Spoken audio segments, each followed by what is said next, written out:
They say the NFL is a league built on stars, quarterbacks with million-dollar arms, receivers who glide like ghosts across the turf, and defenders who hit like thunder.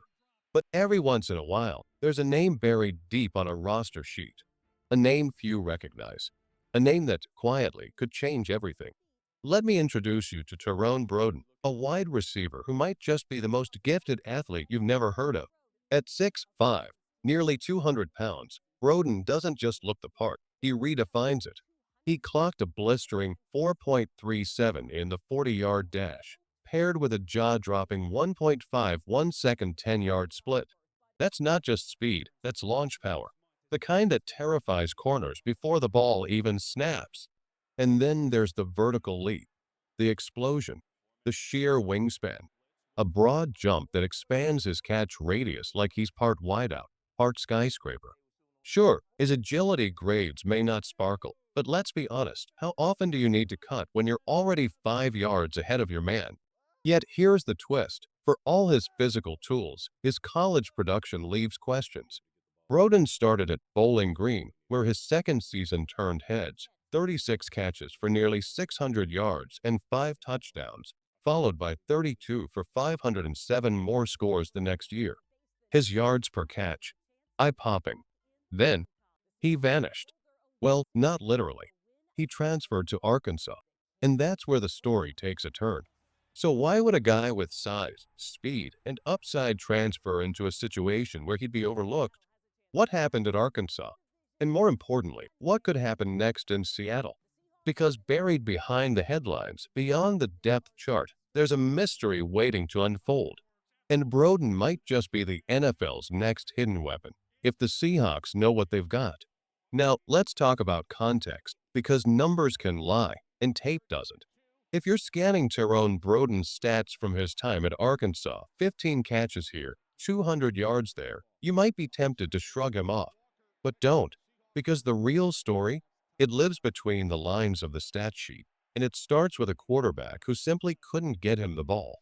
Watch the film, not the highlights, the games. You'll see a 6'5" receiver slipping into open space again and again, hands up, ready, and then nothing.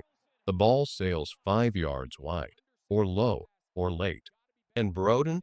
Still fighting, still running, still working like the play isn't already broken. It's painful to watch, honestly. Not because he failed, but because he didn't get the chance to shine. This isn't just about raw athleticism, it's about wasted potential in the wrong system. And Arkansas? It misused more than one elite receiver. They stacked raw talent and simply couldn't scheme around it, a classic case of having the ingredients, but no recipe. But now, Broden's in Seattle. And here's where things get interesting. Look at the wide receiver room. JSN, Jackson Smith Nigba. He's locked in, the future of the slot.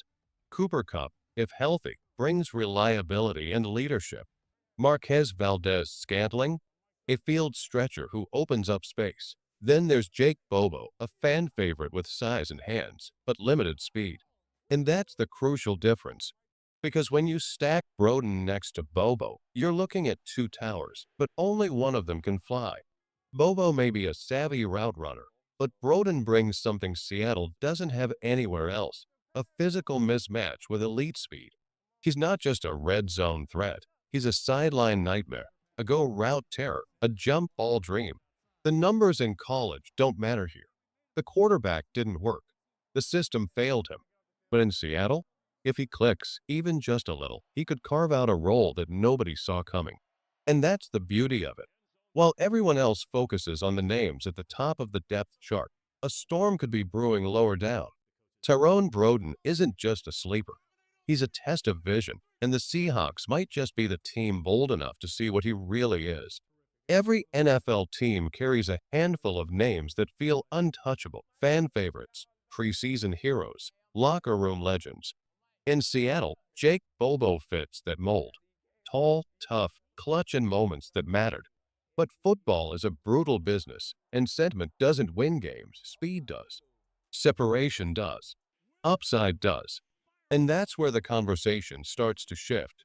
Jake Bobo has size and sure hands. But speed? At the combine, his numbers were historically slow. He's dependable, but defenses aren't terrified when he lines up across from them. Tyrone Broden, on the other hand, offers a very different kind of threat. He's taller, he's faster, and if he develops, he could become something far more dangerous. Look deeper into the depth chart, and the picture becomes even clearer. There's a crowd forming at the back end, a mix of undrafted rookies and late round flyers. Ricky White out of UNLV, the shifty Torrey Horton, a few names like Sims and Cody White. Talented, yes, but none with the raw, athletic ceiling of Broden. This isn't to knock the rest, it's to highlight what makes Broden so rare. Think about it. Let him spend a year on the practice squad, working inside a professional strength program, learning from real NFL coaches, refining his route running and footwork. Let MVS handle the deep routes in 2025. But come 2026, that's when Broden could emerge. He could be the one taking the top off defenses, the one towering over corners in the red zone, the one who slipped through the cracks, only to become Seattle's next big weapon. Players like this don't always get chances, but when they do, when a team actually takes the time to develop raw athleticism instead of just chasing polished tape, they can transform into something unrecognizable.